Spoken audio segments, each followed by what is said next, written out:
Hi everyone, I am Aman Khare from Chhatarpur Madhya Pradesh. I welcome you all to my channel. I hope आप सभी बहुत अच्छे होंगे और आपकी पढ़ाई भी अच्छी चल रही होगी। एसएससी ने हाल ही में CGL 2023 के मेंस यानी टीयर 2 का एग्जाम कंडक्ट कराया था और उसके तुरंत बाद ही आंसर की भी रिलीज कर दी थी। तो सबसे पहले तो मैं आशा करता हूं कि आप सभी ने आंसर की देख ली होगी और अपना स्कोर टैली कर लिया होगा।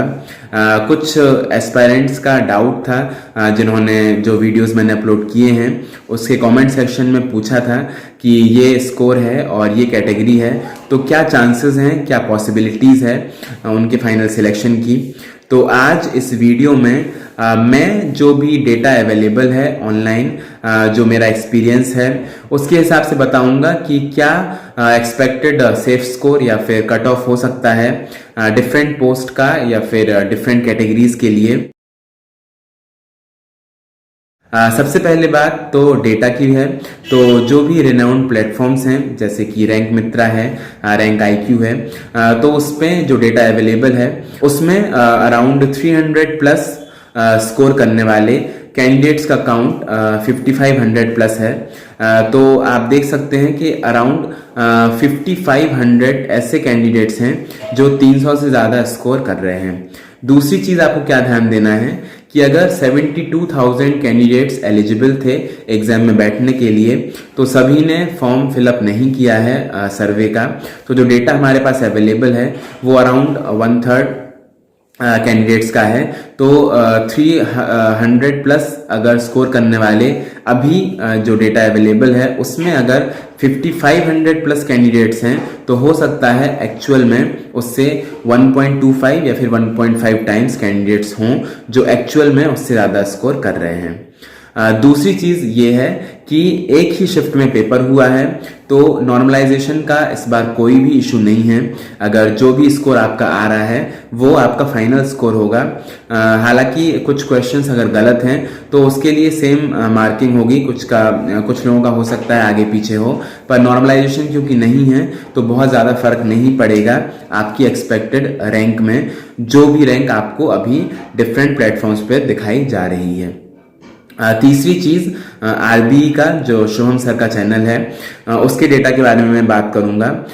तो उसमें अराउंड 280 प्लस स्कोर करने वाले 8500 से ज़्यादा कैंडिडेट्स थे। तो आप देख सकते हैं कि अगर 12,000 स्टूडेंट्स ने उसमें रिस्पांस दिया था उनके फॉर्म में और अराउंड 8500 ऑलरेडी ऐसे कैंडिडेट्स हैं जो 280 प्लस स्कोर कर रहे हैं।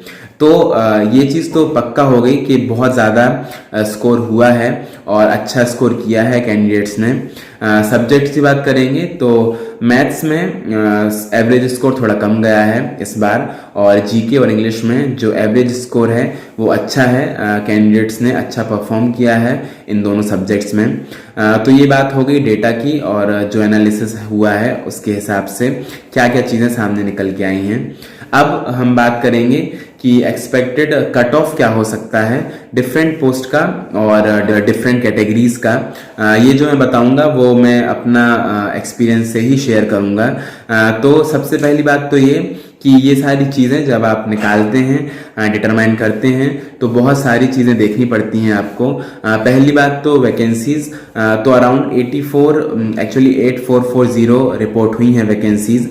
टोटल वैकेंसीज ये हुई हैं और अगर आप इसमें से AAO या फिर JSO, स्टैटिस्टिकल इन्वेस्टिगेटर, इनकी वैकेंसीज निकाल देते हैं तो अराउंड 8000 वैकेंसीज आपके पास बचेंगी।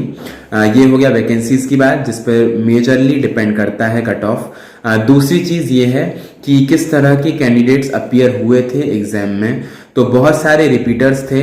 तो अगर जो लोग ऑलरेडी TA की पोस्ट पर अवेलेबल हैं, TA की पोस्ट पर अपॉइंटेड हैं, वो सर्व कर रहे हैं ऑलरेडी, तो हो सकता है अगर उनका स्कोर 300 के अराउंड है और वो TA की पोस्ट को प्रेफर ना करें, ना डालें पोस्ट प्रेफरेंस में, तो हो सकता है जो 2400 की ग्रेड पे की पोस्ट है उसका जो कट ऑफ है वो थोड़ा नीचे चला जाए।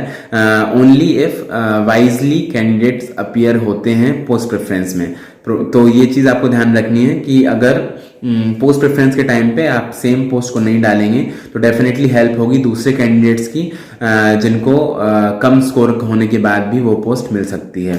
तीसरी चीज़ एज की भी है, क्योंकि 27 प्लस अगर आप हैं ऑलरेडी तो आप टीए या फिर टीए इन सीबीआईसी और सीबीडीटी इनके लिए अप्लाई नहीं कर सकते हैं, तो कट ऑफ इस पर भी डिपेंड करेगी। तो इन सब चीज़ों को देखते हुए मुझे ऐसा लगता है कि एटलीस्ट 300 प्लस स्कोर आपका होना चाहिए। अगर आप यूआर कैटेगरी से हैं डेफिनेटली 310 तक भी आपका स्कोर होना चाहिए। आपको अगर कोई सी भी पोस्ट चाहिए, वो चाहे 2400 हो, 4600 हो या 4200 हो, जो भी पोस्ट हो। उसके बाद अगर आप ईडब्ल्यूएस से हैं या फिर ओबीसी से हैं तो 300 प्लस आपका स्कोर होना ही चाहिए, तभी आप होपफुल रहें कि आपको कोई पोस्ट मिल जाएगा। बहुत अच्छा स्कोर किया है बहुत सारे कैंडिडेट्स ने, इसीलिए कट ऑफ ये है। और उसके अलावा जो SC ST के कैंडिडेट्स हैं एटलीस्ट आपका 290 280 प्लस स्कोर होना चाहिए, तब आपको श्योरिटी रहेगी कि आपको कोई ना कोई पोस्ट मिल जाएगी। हो सकता है कुछ पर्टिकुलर पोस्ट के लिए, कुछ पर्टिकुलर कैटेगरी के लिए जो ये कट ऑफ है वो ऊपर नीचे हो जाए, बट एटलीस्ट अगर आपका ये स्कोर है तो आप उम्मीद कर सकते हैं कि आपको कोई ना कोई पोस्ट मिल जाएगा। और ये एक ऑप्टिमम स्कोर होगा। इस स्कोर के साथ आप उम्मीद कर सकते हैं कि आपको कोई पोस्ट मिल जाए।